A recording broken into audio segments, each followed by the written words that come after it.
Hi, good afternoon, and welcome to another episode of Environmental Justice Now. I'm Rosina Snow, the Director of Communications at Virginia Interfaith Power and Light.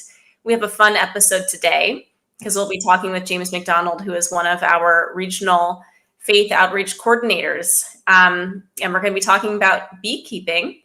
Before we start today, I'd like to do a brief land acknowledgement. We want to remind ourselves that we gather on the unceded land of the indigenous peoples. I'm currently in Charlottesville, which is Monacan land. And if you're unsure of whose land you're on and you want to find out, you can visit native-land.ca to find out. So back to James.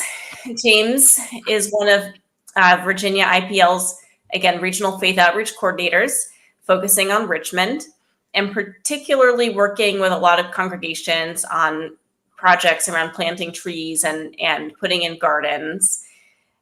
James is also a multi-hyphenate steward of the earth, who is an avid gardener, a botanist, I believe. A community organizer and a beekeeper. So we'll talk about all these things during our conversation, but mostly we'll discuss bees. It is still No Mow May, which is a general movement encouraging folks to be more mindful of how their homes are impacting local wildlife, including pollinators. And we know we need pollinators to keep our entire ecosystem in balance. The first pollinator that people usually think of is bees. And one way that people can help bees is to actually keep them. So we're so lucky that we have a beekeeper among us here at Virginia IPL who can tell us a little bit more about that. So James, would you tell us about your beekeeping operation? You know, just the general idea of what it is, how it works. Sure.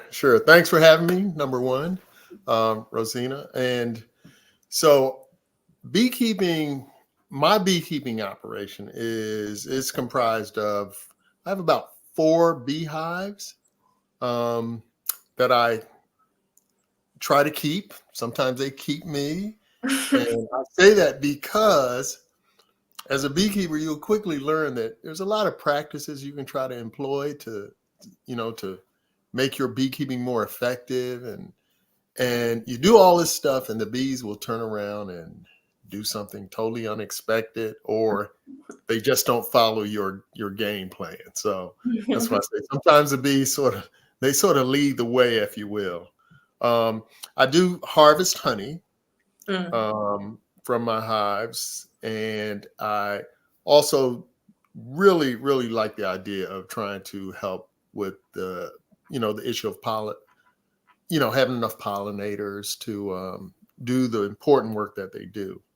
I am not looking. I'm a small beekeeper in as much as I only have 4 hives. I know some beekeepers have many more, and I actually work with a apiary here in the Richmond area that it's called Living Waters Community Center, and we have about 30 some odd hives that we take care of. So I'm able to get my hands on as many beehives as I want. So.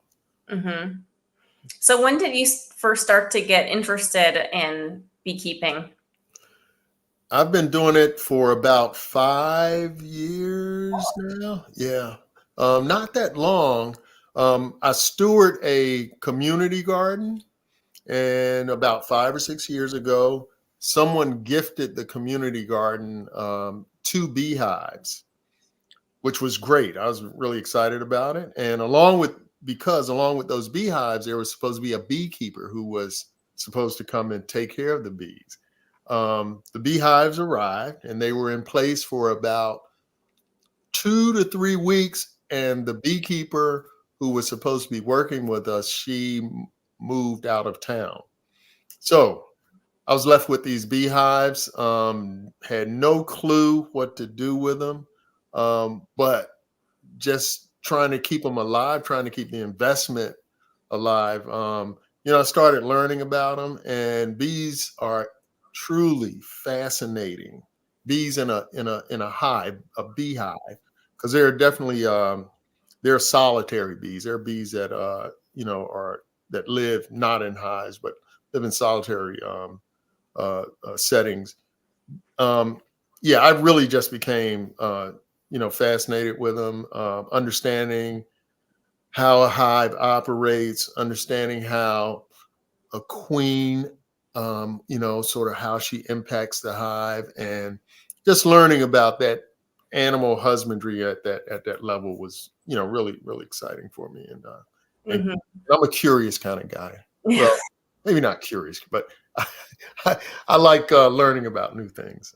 Mm. So you weren't intimidated by the bees Not started. No, not at all. After getting stung a few times, I found some protective gear to wear, and that made it a little easier. And I think just my natural sort of desire to my natural sort of relationship with nature, just kept me going with learning more and more and more about them. And around that time, I connected up with Living Waters, and they're doing a lot of work. So they served as a huge resource, helping me through my journey with with the new beehives. So, Hmm. So you live in Richmond, right? yes. What kind of space are you in? So my neighborhood, which is where, well, I have my hive sort of scattered over a few different locations. Okay. My neighborhood is and it's fantastic in that we live right next to a gosh, I don't know, probably about 100-acre forest. Hmm. And there's a creek that runs close to my neighborhood, and I live on a dead end street, and we, our community garden is close by. I actually kept the beehives in the community garden initially. Hmm. So while it's rural, while it's urban in the city, it's really a very green area of Richmond. Interesting. And it sort of runs into not too far from Forest Hill Park, which is less than a mile away from me. Okay. Mhm. Yeah, and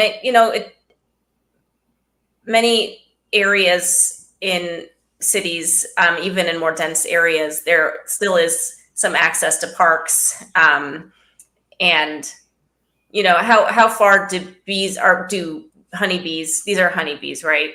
Yes, yes, European honeybees. right.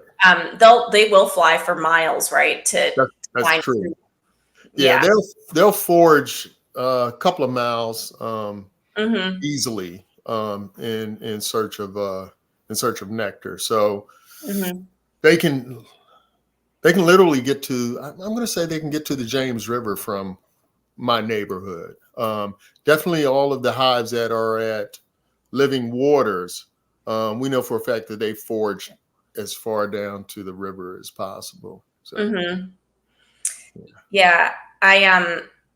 I think this was a sermon that the pastor at the church I've been attending was talking about bees, and was talking about how uh, they will do like a little dance in order to show each other or to communicate to each other where they found food. And Correct. like the more like into the dance they are, like the more that conveys how good the source of food is. Correct. Um, in the context of that sermon, I think it had to do with, like being excited to tell the good news, or, that's a Christian. Ah, okay, okay. I like that. That's Yeah. good. But I'm sure Yeah, that there's many ways that bees we can relate to them, and we can kind of learn from them as far as their social dynamics. And we can get more into that. But I was just curious to know a little bit more about sort of the day in and out. What are the responsibilities of taking care of bees? Like, how does that change from season to season?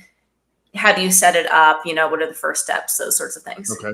Let's start in the springtime, because when the after a winter, where bees will literally sort of hunker down.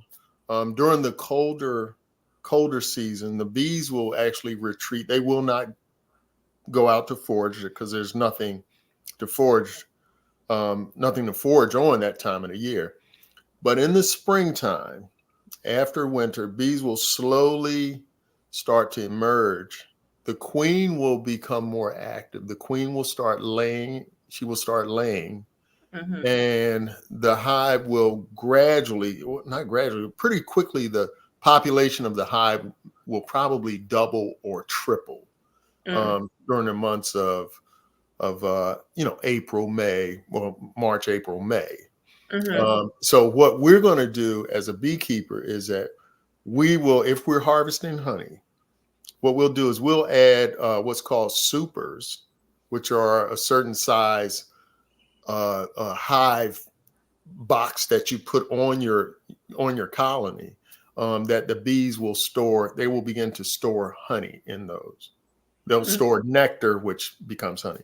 So in the springtime, what we're going to do as a beekeeper, we're going to be number one. We're going to be adding supers to our hives for the foraging bees to have plenty of room to store nectar that they collect.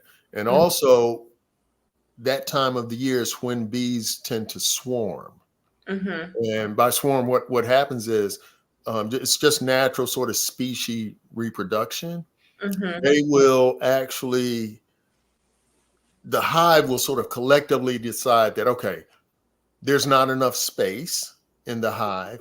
That's one reason why you add supers, which essentially gives the bees more room to store honey, but it also creates more space in the hive. So we're trying to keep the bees from swarming. And I say try because a lot of times, you can, again, follow all these practices and they'll still swarm. There's some things that you'll do to swarm. They've had their community meeting and they're like, we're out of here. this spot's not working for us. So we want them to stay if we can.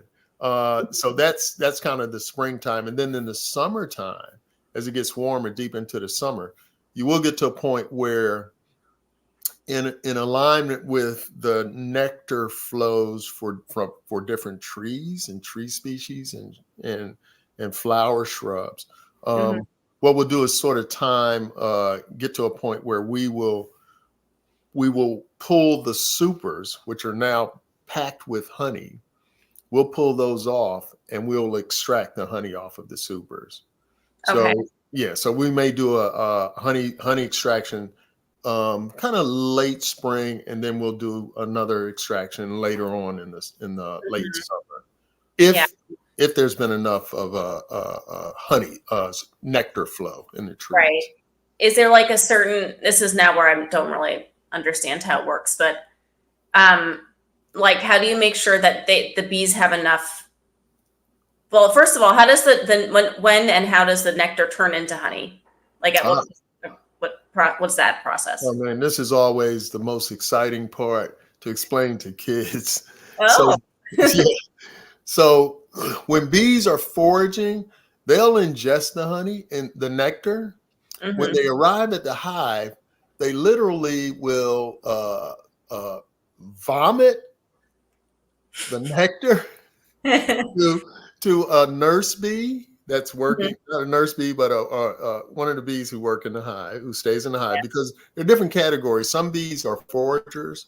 Some are nurse bees. That means they're taking care of the young.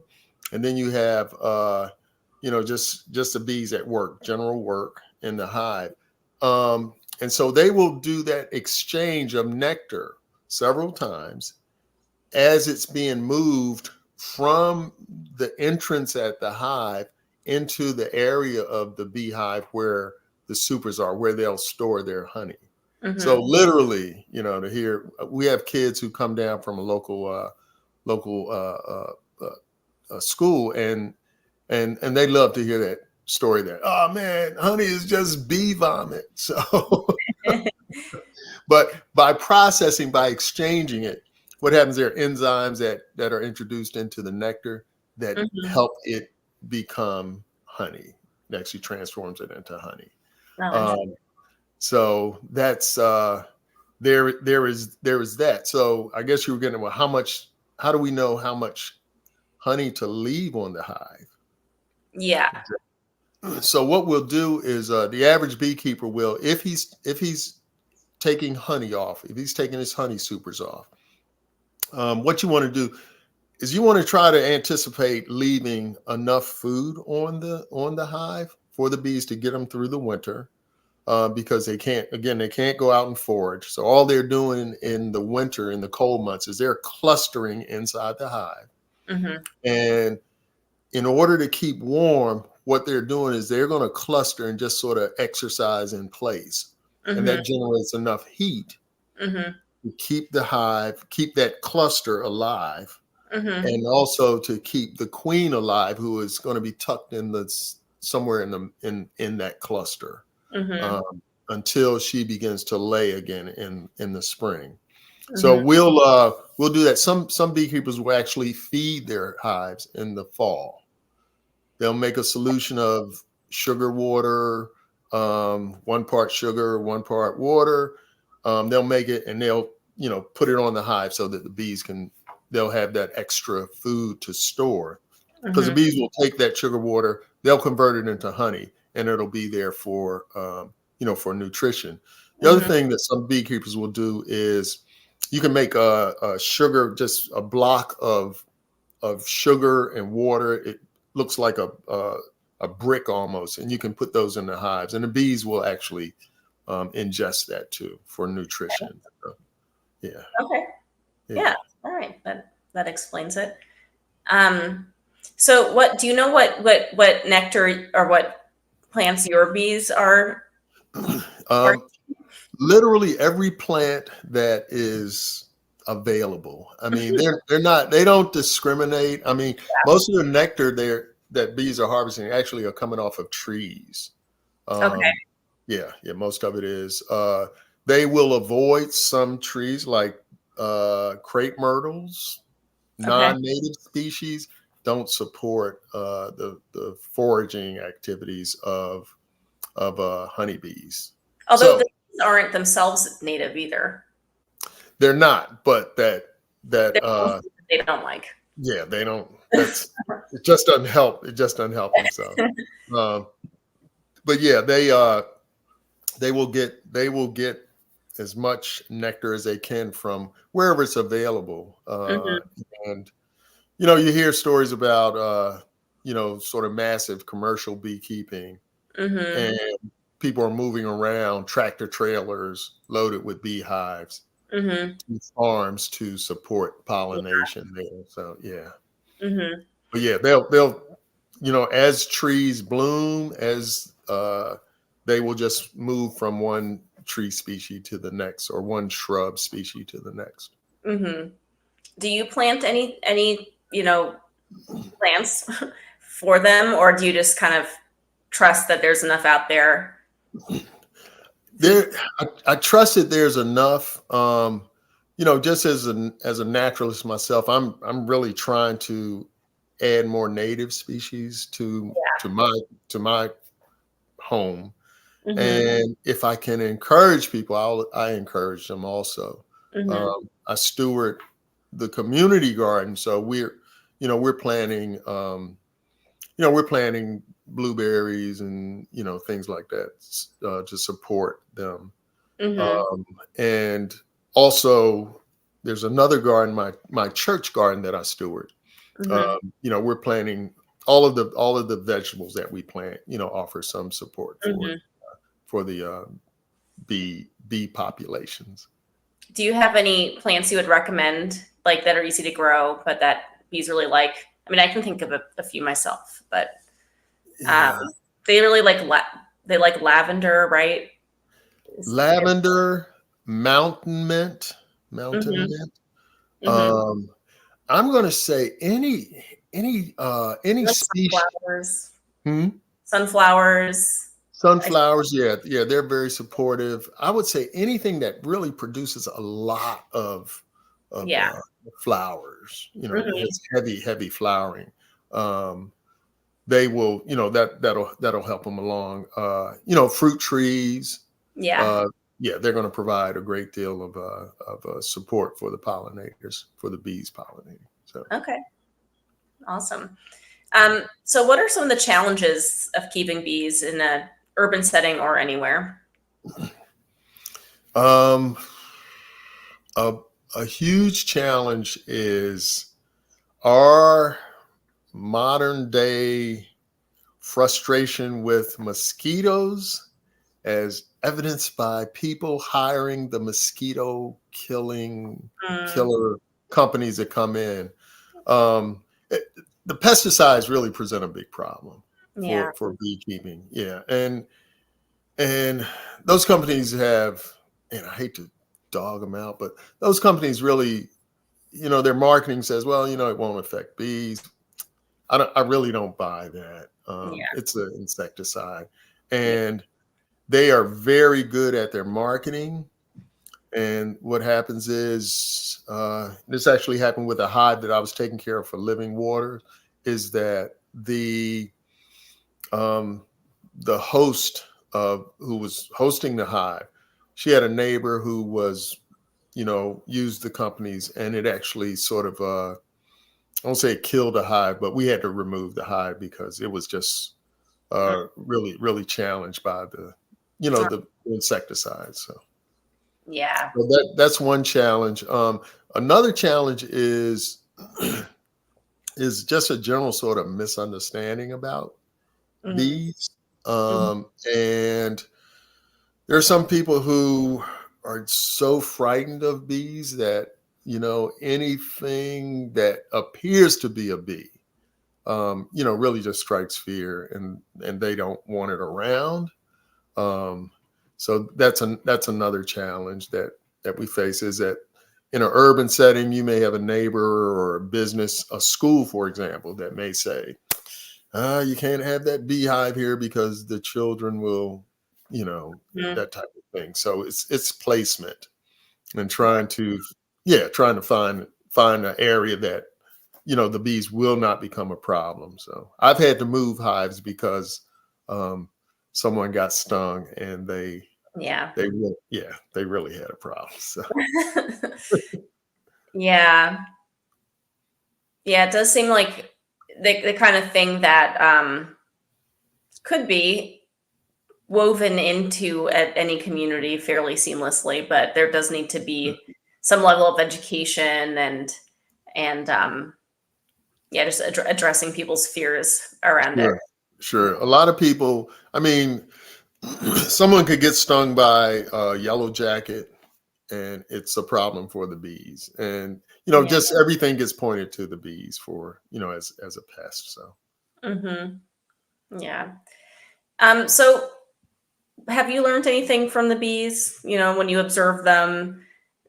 Anything, just like concrete about nature or anything sort of spiritual Um, mind? yes, I have one. So the queen sets the tone for the hive, and so I've really come to respect that. If mom's not happy and the queen is the mother of the hive, then nobody's going to be happy. I've had hives and I've had hives where I had I'll call it a feisty queen, Uh-huh. and it was a difficult hive to work on because the queen's attitude sort of reflected on her hive, and it was an aggressive hive, so aggressive that I had to remove that queen, just to try to. Depose her. Yeah, she had to go. We had to pinch that queen. So Then you just replaced the queen. yes, well, the hive will, if once Okay. the hive senses that there's no queen, they will Mhm. actually make a queen. They will grow a Okay. queen. Yeah, Mhm. very, very. It's a fascinating process. Wow. Um, in terms of kind of spiritual. And I know a lot of people who are into beekeeping, and some really have a very zen, relationship with their hives. They don't get stung. And for me, it really is just looking at how nature really, one species in nature really can work together for the good of that Mhm. colony. Yeah. And as humankind, we find that sort of difficult sometimes to work together for the good of, our colony, which is this wonderful planet the Creator has given us. So Mm. Yeah. Yeah. It seems like it's a good thing to meditate on and maybe observe on a daily basis to remind ourselves. it is, yeah. There are folks I know who, when it's time for them they want some quiet time, they will go and they'll sit near their hive and, Mm. just sort of hang out with their bees. So, That's beautiful. Um, so I was hoping you could maybe talk a little bit about some of the projects you've been doing with Virginia IPL, which again have to do with other forms of earth stewardship. And yeah. then if that work links at all to the beekeeping, if you could touch on that, or if Yeah. there's Right. connections. So some of the work I'm doing with Virginia Interfaith is supporting, um, projects that we're trying to add back tree canopy to the Mhm. Central Virginia area. Yeah. We're trying to develop projects with faith-based organizations that can help, generally speaking, just help improve the water quality in the area. And also, I'm helping congregations install, develop, and manage gardens. Mhm. And actually, earlier today, we were at a garden working, and they're really moving along. They're at a point now where they can actually begin to really hook in, have object lessons about raising vegetables or growing things, and their faith traditions. Mhm. So that's kind of where I'm focused right now. Yeah, that's awesome. Um, so do you find that that work ties in at all to the beekeeping, or that things you've learned from the beekeeping help you with that other work? Yeah, it does help with the other work. It could tie in. However, many of the congregations or mosques, synagogues that we're working with, in a lot of cases, they may not be very familiar with some Mhm. of the green practices, some of the environmental practices we're trying to share with them. Mhm. And that population doesn't tend to take embrace honeybees like talking. They're just nature is just can be really a foreign thing to them. Yeah. We're introducing a lot of people to practice of just growing vegetables, just Yeah. planting something, growing vegetables. So Mhm. there's a little bit of a disconnect. We can't roll in with beekeeping right off the bat. So, Yeah, that's a little bit of a tougher pitch. yeah, yeah, yeah. Yeah. Well, how could someone who's interested in maybe learning more, or like trying beekeeping without totally diving in, what's a good way to dip your toe in Mm. for those who are interested? I would I would suggest looking in your community and see if there are any beekeeping groups Mhm. that are in the area. Richmond has a couple of beekeeping groups Mhm. um, that offer an opportunity for interested folks to come out, see a hive, be around bees. And generally speaking, beekeepers are happy to share Yeah. their knowledge. Um, and yeah, and it's good to do that. I do know people who have said, "Oh, I want to keep bees," and they go out and buy a hive.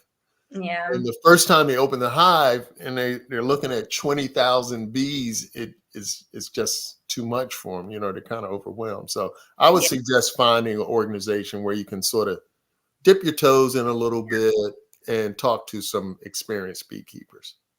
Excellent. Well, I guess last question here is just, we did touch on this, but how can people help bees and pollinators in their area? Number one, I would say don't get mosquito killers. Come to your spot. I think that the no mow May.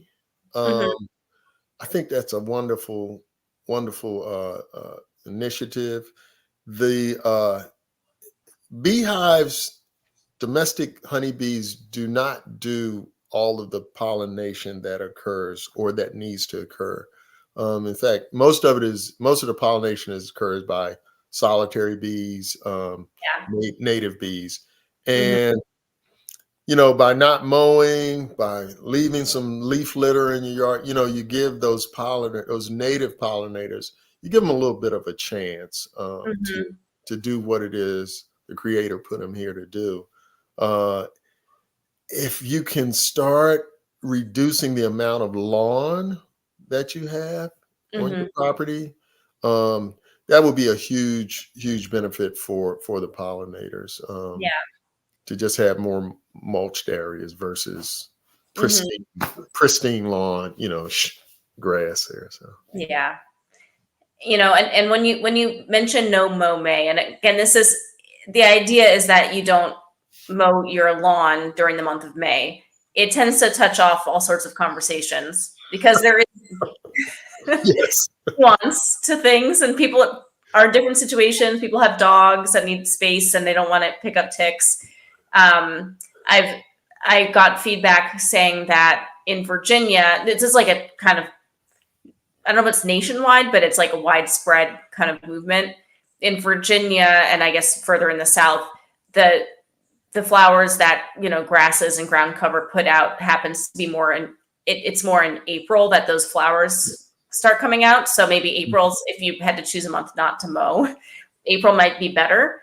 But it's not like a one size fit all thing. I think that the point of No Mow May is just to be a little more intentional and aware and starting to think creatively. Like, we're not going to mandate no one can mow their lawn, right, and you decide what works for you. But yeah, I have a tiny little area in front of my house, and I've just, when I first moved in, I let the grass grow long, and then I ripped it out by hand because I didn't want to like disturb the I like in stages because I didn't want to disturb the whatever the ecosystem was like right. in the soil. And then I started planting, just kind of replacing the grass with, I take out the grass and then put in something that is like a perennial Right. plant that does, provide food for pollinators and also is just nice and attractive. And there was milkweed that came on its own, so I've let that come back year after Oh, year. nice. Good, good, good. Bugs love the milkweed, or the desirable bugs love the Right. milkweed. Um, so there's a lot of different ways that you can approach it. But I think even just planting a few more, putting in a few things that tend to provide forage, that adds up across neighborhoods.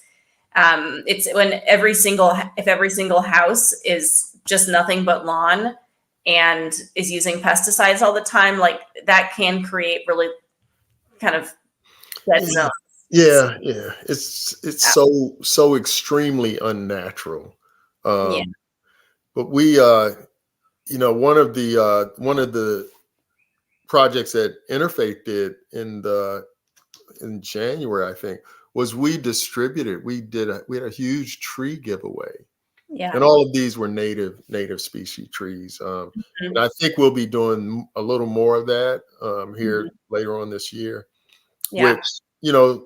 that those are really good projects, really good ways for homeowners to, just help the environment a little bit by planting native species. So Mhm. Yeah. Yeah. Yeah. And if anyone who watches this is in Richmond and is interested in being part of one of those tree giveaways, or is part of a faith community or congregation of some kind, and thinks that community might be interested in planting some trees, putting in some gardens, please reach out to us and we'll put you in touch with James. And we can keep spreading the abundance throughout the community. Yes, for sure, for sure. And one quick thing, and I don't know how much time we got. We're almost wrapped up. Okay. Yeah, we're wrapping up, but it's not like we're going to get So cut. here's the thing. Yeah. People who love honey, please buy local honey. Please buy local honey. Without the beekeeping community, and there's so much data out there that shows that we're at a point now where more than half of the honey that's sold in stores these days is actually not honey, but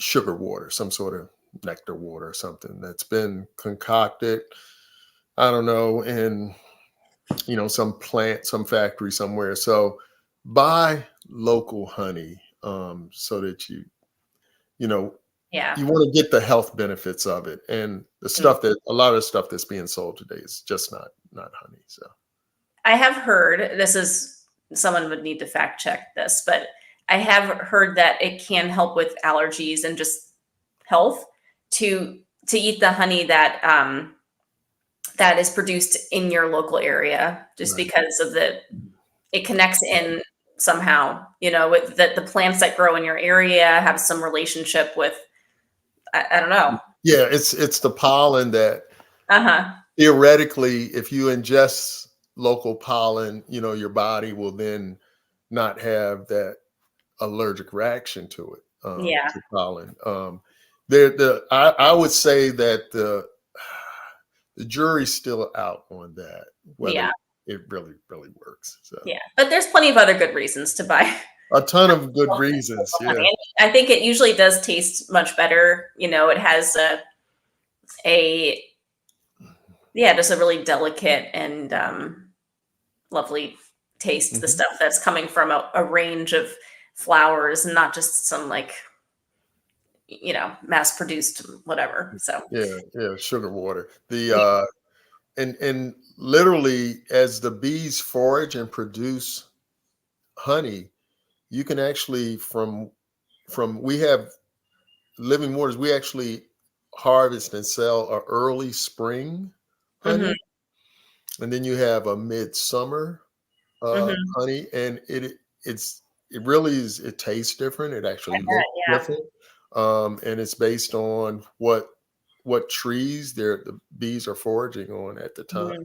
Yeah. Well, I'll need to buy some because I'm actually completely out of honey now. Oh, maybe I can help you out with that. Yeah, I couldn't find it. I was gonna bring my empty jar and be like, well, all right, awesome. Well, thank you so much for this conversation. I think we covered a lot of ground, and I learned a lot. I hope that the audience did as well. And I hope that folks will consider the ways they can support pollinators in their areas. And if it sparks some interest in beekeeping specifically, that folks might reach out to beekeepers in their area and check it out. Yes. Cool. All right. Thanks, James. Oh, you're so welcome. Thank you, Rosina. Of course. Have a great weekend, everyone. Yeah, you too. Bye.